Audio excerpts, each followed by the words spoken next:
Syarat pertama, kalau ingin mendapatkan surga Firdaus tadi dan kebahagiaannya diturunkan ke bumi, dibawa sampai mati, masuk ke alam kubur lebih bahagia lagi, maka amalan pertama untuk melatih menguatkan iman itu, coba berlatih untuk menunaikan sholat dengan khusyuk.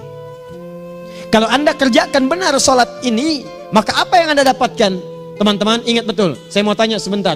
Keabadian yang abadi disebut dengan sa'id. Kalau kita ingin turunkan ke dunia percikannya kita dapatkan, usahanya disebut dengan apa? Masih ingat? Aflah itu kalau didapatkan, kata dasarnya apa tadi?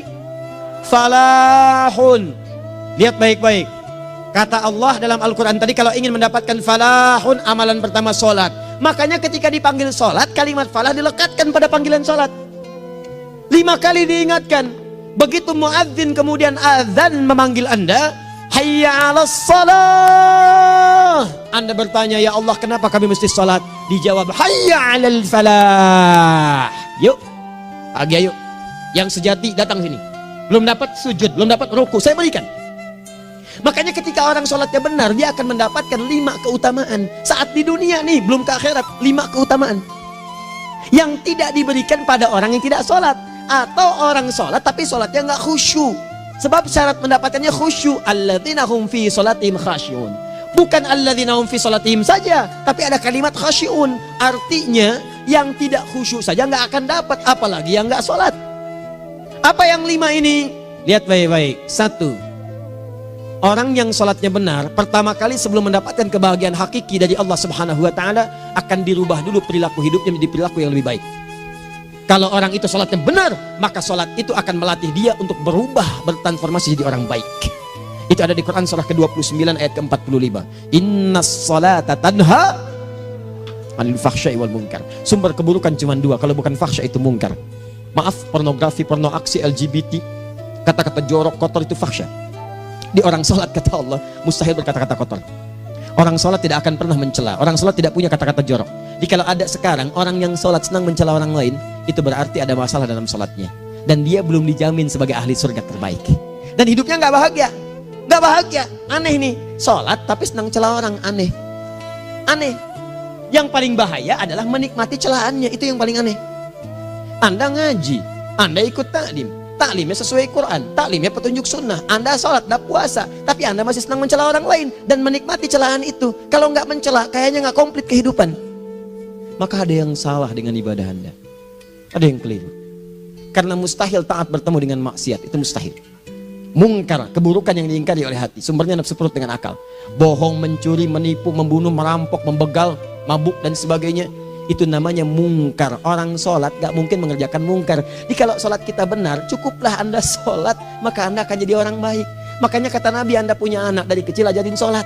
Sholat, kalau naik jadi balik, kerjakan terus. Kasih pelajaran membuat dia mengerti. Kalau masih susah, berikan pelajaran. Ini sering diterjemahkan dengan memukul.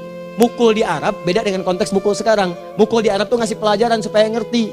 Anda bisa terjemahkan dengan konteks lain. Uang jajannya tahan, yang kesukaannya simpan dulu. Bisa dengan konteks kekinian, tapi poinnya, kenapa anak Anda dari kecil ajarin sholat, sampai kenalkan dengan masjid, ajari 3 tahun bawa ke masjid, kenalkan dengan masjid, gak ada masalah lari-lari itu sebelum waktu sholat. Kenalkan dulu. Dulu orang-orang tuh begitu, sebelum waktunya dikenalkan, jalan, begitu lari, biarin dulu. Setelah itu diberi pengertian, nah ini bukan tempat berlari, yang berlari di sana nanti, yang di sini nanti akan ada orang-orang baik semuanya. Terus Anda lihat berbaris, baris rapi. Kalau pengen baik, ikutan baris nanti. Terus nanti ada yang mimpin di depan, namanya imam. Imam itu siapa ya? Tetangga kita bukan yang Pak Imam. Bukan. Bukan. Kalau tetangga kita namanya Imam S. Arifin. Kalau yang ini imam sholat namanya. Imam sholat itu nanti akan pimpin menyembah Allah. Allah siapa ya? Allah itulah yang memberikan ayah rizki. Allah itu yang memberikan ayah rizki sehingga bisa beli tobot buat kakak. Beli robokar poli, ini yang poli, ini yang embers, ini yang heli, ini dulu kakak semuanya tuh yang kasih Allah. Nanti kalau kakak bagus bisa ikut rapi di sini, Allah akan senang, akan ditambah lagi oleh Allah. Oh begitu ya, datang begitu caranya. Ini bukannya waktu sholat belum dikenalin udah dibawanya main-main di masjid.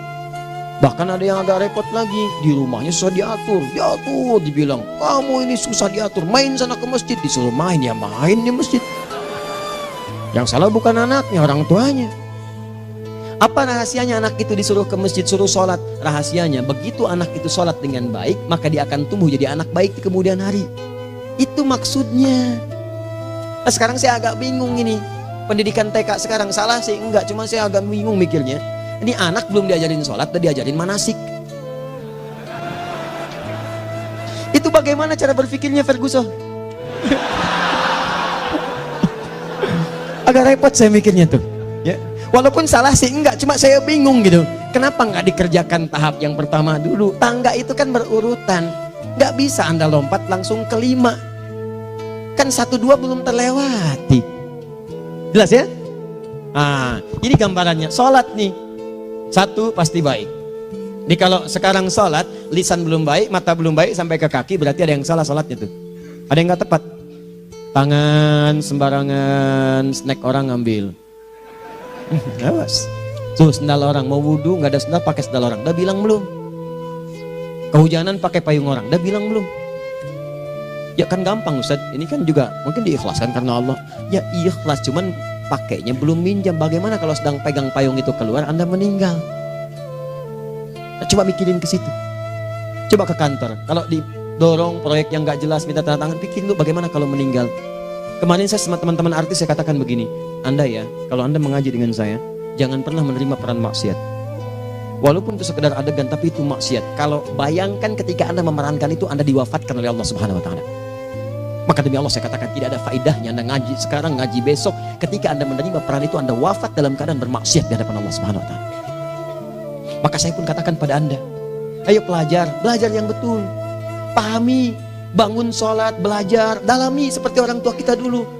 Tinggalkan nyontek, budaya yang gak jelas. Rasakan ketika nyontek Anda wafat. Apa yang Anda dapatkan? Di Libya itu, kalau nyontek, di Libya ya, saya pernah sekolah di Libya nih. Itu kalau nyontek, dibiarin aja dulu. Dan rekornya 100% ketahuan. Begitu sudah selesai, cuma jeda 2 jam, langsung ada panggilan. Si Fulan silahkan datang ke kantor. Apa yang disediakan di kantor sudah siap. Anda diberi waktu 2 jam dari sekarang, siapkan beres-beres koper Anda. Di sini sudah tertulis Anda akan pulang. Tiketnya sudah lengkap, dikawal 2 orang. Dituliskan di situ anak ini nyontek gak boleh kembali ke sini. Libya. Gak ada zero tolerance bagi yang seperti itu, keluar. Kami gak terima di sini. Harusnya begitu. Gak ada faedahnya. Yang kita butuhkan amalan dari ilmu, bukan nilai-nilai itu sementara. Gak ada. Sudah. Nah ini akhirnya begini kualitasnya nih. Tertulis di ijazahnya bagus, cum laude, IPK-nya 4, tapi nggak ada aplikasinya. Yang pintar banyak, kita butuh yang baik, pintar yang baik. Sekarang yang pintar banyak, kepintarannya dipakai untuk nipu orang. Itu yang bahaya. Ahli hukum banyak yang dihukum. Ahli ekonomi tidak bisa mengangkat perekonomian. Apa yang salah? Apa yang salah? Ini yang jadi persoalan. Tapi dasar manusia, begitu di sidang mulai pakai peci, pakai baju koko, pakai tasbih, ada yang pakai kerudung. Luar biasa. Nih 2. Orang kalau sholatnya benar, Allah akan berikan ketenangan dalam jiwanya. Tenang hati. Jangankan musibah kecil, musibah paling besar pun tenang aja dia. Tenang, dia paham rumusnya. Allahu Akbar. Turun Quran. Surah ke-13 ayat ke-28. Ala bidzikrillahi tatmainnul. Yakinkan pada dirimu, zikir kepada Allah membuat hati tenang. Di antara turunan zikir amalannya adalah sholat. Dari mana taunya? Quran surah ke-20 ayat ke-14. Innani anallahu la ilaha illa ana fa'budni wa aqimis salata lidzikri. Saya Allah, kata Allah ke Nabi Musa. Tidak ada Tuhan selain saya, sembah saya. Bagaimana menyembahmu ya Allah? Tunaikan salat sebagai zikir kepada saya, zikir. Nah, maka kalau Anda sedang tidak tenang, ayo ke masjid. Banyak zikir itu, baca Quran zikir. Quran surah 15 ayat 9. Inna nahnu nazzalna dzikra. Kami turunkan Al-Quran sebagai zikir. Jadi kalau Anda sedang baca Al-Quran, Anda sedang berzikir. Ibu kalau sedang gak tenang, Bu, gelisah, gak enak, gak usah mengeluh, apalagi bikin status gak karuan. Ibu wudhu, ambil mushaf baca. Begitu sedang baca ada ketenangan dalam jiwa. Berdoa, zikir. Kalau sedang gak tenang, besok ada proyek, doa dulu. Doa itu memberikan ketenangan. Makanya doa disebut dengan zikir. Quran surah ke-7 ayat 205. Wadhkur rabbaka fi nafsika tadarruan wa khifatan wa dunal jahri minal qaul. Ayo berzikir, minta kepada Allah dengan segenap jiwa, memohon dengan penuh ketawaduan. Nanti ketenangan diberikan. Menghafal Quran, baca itu zikir. Quran surah ke-54 ayat 17, 22, 32, 40. Walaqad yassarnal Qur'ana lidzikri fahal mim mudzakir. Menyebut nama Allah, Asmaul Husna itu zikir. Sedang ada persoalan, ya Allah, ya Allah, ya Allah, ya Rahman, ya Rahim, ya Malik, ya Kudus, ya Allah, ya Allah, ya Allah, ya Allah. Zikir. Dalilnya Quran surah kedua ayat 152. Fadhkuruni azkurkum. Sebut namaku, zikir. Apapun akan mengingatmu. Gimana menyebutnya? Ditafsir di Quran surah 17. Ayat keberapa? 110. Qulid Allah awid Rahman ayyamma tad'u falahul asmaul husna. Sebut nama Allah. Itu menentramkan pada jiwa. Sedangkan sholat gabungan dari semua zikir tadi. Bukankah dalam sholat Anda baca Al-Quran? Bukankah dalam sholat Anda menghafal Al-Quran? Bukankah dalam sholat Anda berdoa? Bukankah dalam sholat Anda istighfar? Anda mohon digabungkan semua itu. Amalan sholat menggabungkan semua jenis zikir. Masa Anda nggak tenang juga? Makanya sholat, jangankan sholat ya, tempat sholat itu yang menenangkan. Tempat sholat, tempat paling tenang di muka bumi. Kalau nggak percaya silahkan ya, Anda sebelum masuk ke istiqomah ini, begitu Anda masuk kan perasaannya beda kan? Lain. Silahkan cek, kalau cari ketenangan datang ke masjid. Masuk, wudhu masuk, sholat 2 rakaat, tenang. Dekat kipas angin, saking tenangnya, plek, ngantuk tidur. Beneran, enak. Makanya saat Ramadan kalau orang pengen cari ketenangan, lihat di perusahaan-perusahaan penuh tuh musola, pada tidur. Ya, mengamalkan hadis palsu. Ya, dia musoim ibadah, tidurnya orang puasa ibadah, hadis palsu. Nah, itu teman-teman. Itu gambarannya tiga. Orang yang sholatnya khusyuk benar, itu dijamin langsung oleh Allah Subhanahu wa Ta'ala akan dimudahkan semua urusan hidupnya termasuk rezekinya. Ini yang saya katakan. Jadi saya katakan tadi, di akhirat ini, di surga, rezeki tinggal ngambil. Anda kalau benar sholatnya, itu langsung dijanjikan oleh Allah. Rezeki itu nggak perlu Anda banyak pikirkan. Ikhtiar sedikit, datang. Bahkan dari sisi yang tidak Anda duga. Apa dalilnya? Quran surah ke-65 ayat 2 dan 3. Ditafsir di Al-Baqarah ayat 2 dan 3. Wa may yattaqillaha yaj'al lahu makhraja. Ada orang yang meningkatkan takwanya kepada Allah, kami mudahkan urusan hidupnya. Setiap persoalannya diberikan jalan keluar, mudah. Solusi. Setiap ada problematika, ada solusi. Wa yarzuqhu min haitsu la yahtasib. Dan kalau dia ingin mendapatkan rezeki, bahkan kami kirimkan dari sisi yang tidak dia duga. Orang lain capek ini datang lagi, tawaran proyek datang lagi. Utsman tuh Masya Allah kayanya banyak, tapi yang paling dirindukan bukan saat mendapatkan peningkatan omsetnya, yaitu saat dia mendapatkan waktu khusus dengan Allah untuk sholat malam hari, sampai-sampainya sempat sholat tahajud sampai khatam Al-Quran. Abdurrahman bin Auf demikian, Tamim Ad-Dari demikian, sholat karena tahu sholat itu meningkatkan rizki. Karena tahu kuncinya ada di situ, Allah yang punya rizki, disebut dengan Razak, pemilik rizki. Maka saya harus punya hubungan dekat dengan Allah. Kalau sudah punya hubungan dekat, mau apa aja gampang. Belum minta, udah diperhatikan. Silahkan cek, Anda punya hubungan baik dengan bos Anda di kantor. Ya, sebelum Anda minta, beliau udah pikirin tuh, telepon bendahara. Dia udah ngambil belum gajinya? Belum Pak, tambahkan bonus sekian. Kenapa? Karena dia mengawasi Anda. Allah maha tahu dibandingkan dengan bos Anda. Mendekat kepada Allah, semua diperhatikan oleh Allah. Siapa orang takwa itu? Kalimat takwa pertama di Al-Quran Al-Baqarah ayat 2, amalannya ayat 3. Dzalikal kitabu la raiba fihi hudal lil. Siapa mutakin itu? Ayat 3-nya. Alladzina yu'minuna bil ghaib wa yuqimunas shalah. Gampang. Kalau pengen mudah hidupnya gampang. Biaya nggak mahal, tenaga nggak banyak, tingkatkan takwa nih. Jadi kalau hidup Anda masih susah, di kantor champion, di rumah tangga bermasalah terus, atau sebaliknya, maka boleh jadi kalau gelar Anda tinggi, harta Anda banyak, tapi selalu punya masalah. Bukan Anda kurang hebat, bukan Anda kurang kedudukan, bukan Anda kurang kaya, Anda kurang takwa. Dan yang paling dahsyat, mungkin sholat Anda belum berkualitas. 4. Orang yang sholatnya benar, khusyuk dia. Bahkan saat sholat itu kalau dia minta, maka seketika doanya akan dikabulkan. Tanpa diskusi, langsung seketika. Contoh, Quran surah ketiga ayat 38 sampai 39. Demi Allah saya katakan, Nabi Zakaria punya masalahnya pelik. Sudah berumah tangga, istrinya divonis monopos, maaf bahkan mandul. Gak mungkin punya keturunan. Maka apa yang beliau kerjakan? Secara singkat beliau sholat.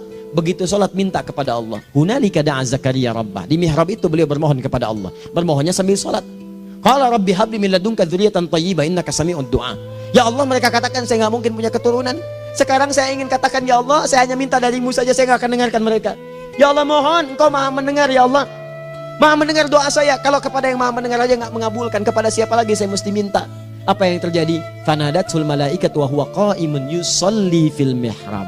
Turun malaikat mengabarkan, sedangkan beliau masih sholat, belum selesai dalam sholatnya.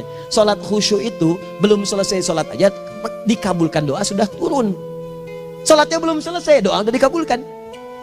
Annallaha yubashshiruka bi Yahya. Allah kasih kabar gembira. Doa kamu didengar, dikabulkan. Kamu akan punya anak. Namanya langsung dari Allah Yahya. Artinya hidup yang mustahil menurut manusia. Lahir seorang dari rahim perempuan yang menepus dan mandul, bayi yang hidup. Kata Allah, nggak ada yang mustahil bagiku. Jadi dan jadi dia. Berita baiknya, Nabi Zakaria sholat dikabulkan. Umat Nabi Muhammad sebelum sholat sudah ditunggu oleh Allah. Mau minta apa? Aku kabulkan sekarang. Hadisnya qudsi. Saya bacakan. Hadatsana qala Rasulullah sallallahu alaihi wasallam qala Allahu azza wa jalla qasamtu shalah baini wa baina abdi. Kata Allah, saya bagi dua ya salat antara aku dengan hambaku. Wali abdi ma sa'ala. Kalau hambaku benar salatnya, aku berikan apapun yang dia minta sekarang. Idza qala al-abdu alhamdulillahi rabbil alamin.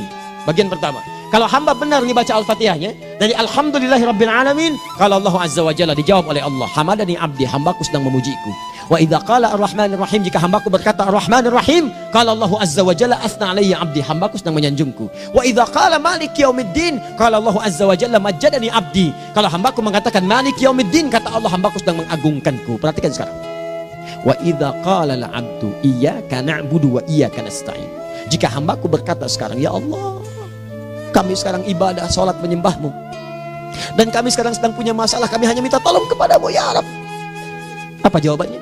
Beda dengan sebelumnya. Kata Allah, hadza baini wa baina abdi, inilah perjanjian antara aku dengan hambaku. Wali abdi, kalau hambaku benar khusyuk sholatnya sampai detik ini, baru sampai Al-Fatihah itu pun belum tuntas. Baru sampai Al-Fatihah itu pun belum tuntas. Kalau benar bacaannya, betul sholatnya dari takbir sampai dengan selesainya, sampai ayat itu, iyyaka na'budu wa iyyaka nasta'in, kata Allah, masalah apapun yang dia minta sekarang, aku akan kabulkan. Besok saya kasih rahasia. Yang di KBP ada awal pembuka di awal sebelum Al-Fatihah, yang kalau Anda benar bacanya, itu pengantar kepada pengabulan doa di Al-Fatihah. Apa itu? Besok. 5. Yang kelima ini yang paling diharapkan, dan ini penutup dalam kajian kita malam ini. Teman-teman sekalian, perhatikan baik-baik. Jika Anda benar mengerjakannya, maka Allah akan jamin langsung Anda akan mendapatkan kesuksesan dan kebahagiaan di semua aktivitas Anda. Kalau jadi suami, suami yang sukses, rumah tangga yang bahagia. Kalau jadi pegawai, pegawai yang sukses, dan di kantor bahagia. Masih ingat? Kesuksesan yang menghadirkan kebahagiaan, konteksnya dunia disebut dengan falah, dipegang disebut dengan aflah. Dikembalikan lagi ke atas, ke surah ke-23 ayat 1 dan 2. Qad aflahal mu'minun. Apa amalannya? Alladzina hum fi salatihim khashi'un. Persoalannya, kalau Anda sholat belum mendapatkan satu di antara 5 ini, apa masalahnya? Pertama masalahnya, kata Al-Quran, boleh jadi yang sholat itu belum khusyuk. Apa itu khusyuk? 2 maknanya, dan saya tutup di sini. Apa yang 2 itu? 1, kebanyakan orang sholat masih membawa dunia dalam sholatnya. Makanya kalau pengen khusyuk, kata Allah, maka Anda rasakan akan bertemu Allah. Rumusnya Quran surah kedua ayat 45 sampai 46. Rasakan secara singkat, mungkin itu sholat terakhir yang Anda akan kerjakan dalam kehidupan. Mungkin di sholat itu Anda wafat. Kata Allah, alladzina yadhunnuna annahum mulaqu rabbihim. Orang khusyuk itu sudah kelihatan dari sebelum sholat, dia sudah merasa persiapan menghadap Allah. Persiapan ke manusia aja, dia sudah siap-siap, mandi dulu, ganti pakaian, pakai parfum, macam-macam dan sebagainya, hanya memenuhi undangan manusia. Allah mengundang Anda 5 kali dalam sehari. Ya maaf, mengabulkan doa Anda, mencukupkan kebutuhan, menyembuhkan kalau sakit, disiapkan Anda. Harusnya apa? Penampilan sempurna. Kata Quran, orang khusyuk itu kelihatan sebelum sholat, pakaiannya kelihatan. Quran surah 7 ayat 31, ya bani Adam khudhu zinatakum inda kulli masjid. Hai anak cucu Adam, kalau tiba panggilan dari masjid, kenakan pakaian terbaikmu. Di anak cucu Adam tuh kelihatan. Kalau orang khusyuk, begitu azan kelihatan pakaiannya lain. Pakaiannya indah. Khudhu zinatakum, kenakan pakaian terbaikmu. Dipakai, bertemu Allah. Bertemu manusia aja pakaian bagus-bagus. Ini aneh ya, ada orang salah ibadah aja. Orang salah ibadah pakaiannya bagus-bagus. Lihat nih hari-hari tertentu, besok tuh orang mau ke tempat masing-masing tuh. Ada yang pakai jas, pakai dasi, pakai batik, pakai kebaya. Anaknya dibawa, dikuncir 2, bawa manisan macam-macam. Mau salah ibadah aja, tampilan bagus. Masa antum yang benar ibadahnya nggak bagus? Bedakan. Pakaian futsal, pakaian sholat ganti dengan yang sholat. Ini gimana pakaian sholat pakai pakaian futsal? Depannya gambar Messi, belakang Ronaldo. Repot. Malaikatnya juga bilang, kamu salah baju, harusnya Luka Modric.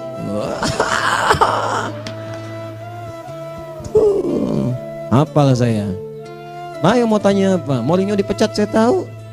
Lagi nganggur sekarang, ditawarin Benfica dia nggak terima. Sekarang jadi dia komentator di beIN Sport. Nanti sebentar lagi dia akan komentar di laga Saudi dengan Qatar dan komentar laga Arsenal dengan Ipswich. Digantikan oleh Solskjaer. Dia super sub dulu. Ya, super sub.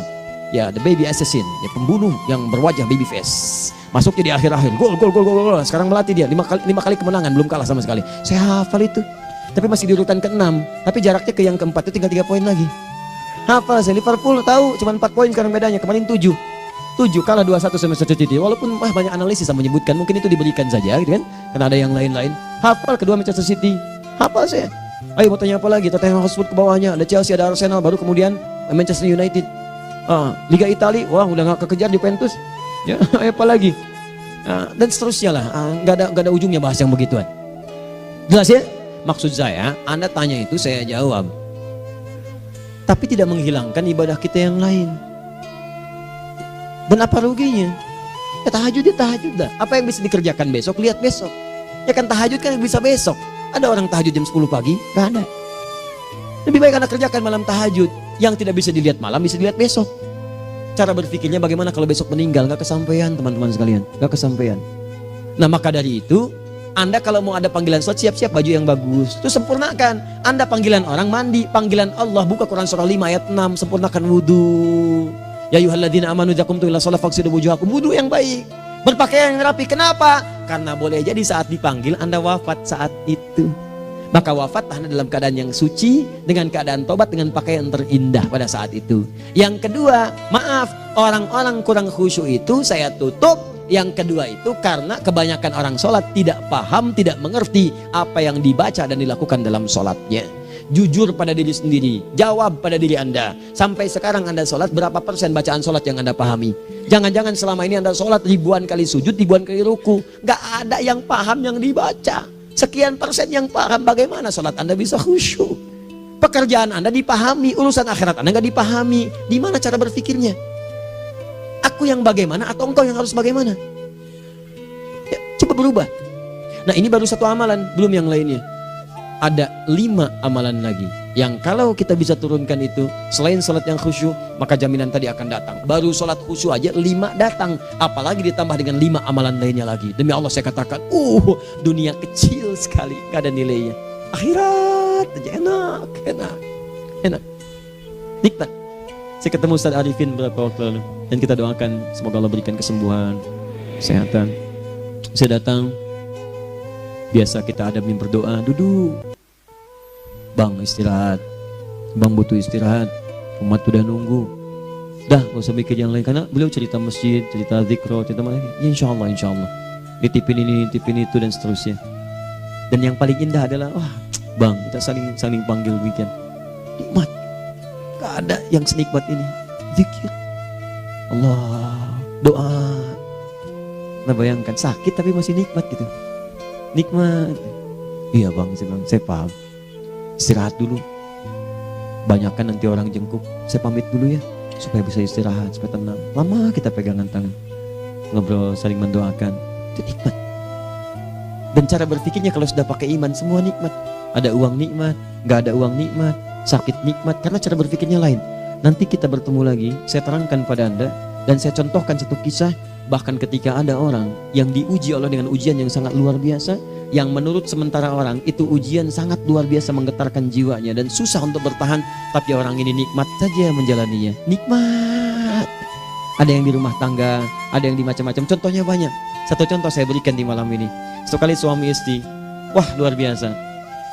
Istrinya itu cerewetnya Pak, bukan cuma cerewet, ngeselin bagi suaminya. Maaf Bu ya, bukan ibu maksudnya. Jadi semua yang dikerjakan suami salah.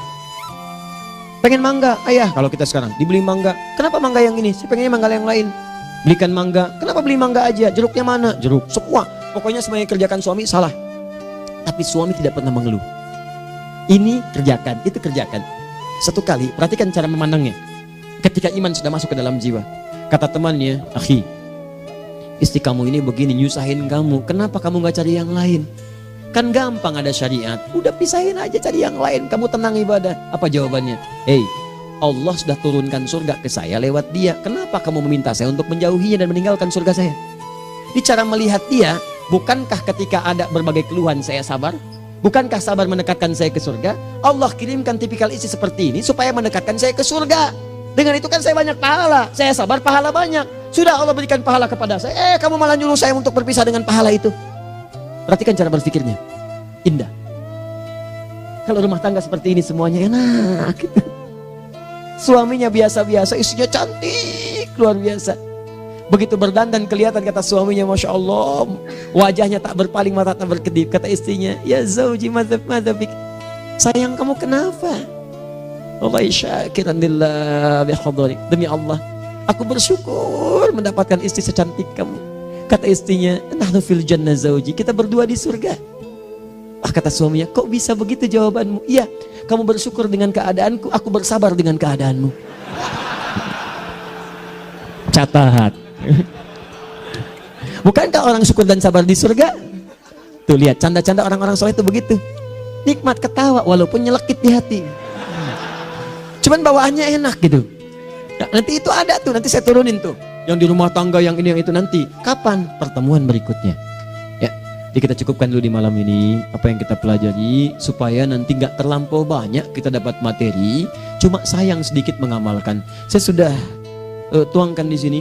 Banyak saya tuliskan, termasuk di keluarga, di macam-macam. Ini saya tulis, tapi silahkan Anda baca. Kalau ada manfaat silahkan dapatkan. Kalau ada yang kurang silahkan sampaikan untuk dikoreksi. Semoga Allah muliakan kita semua insya Allah.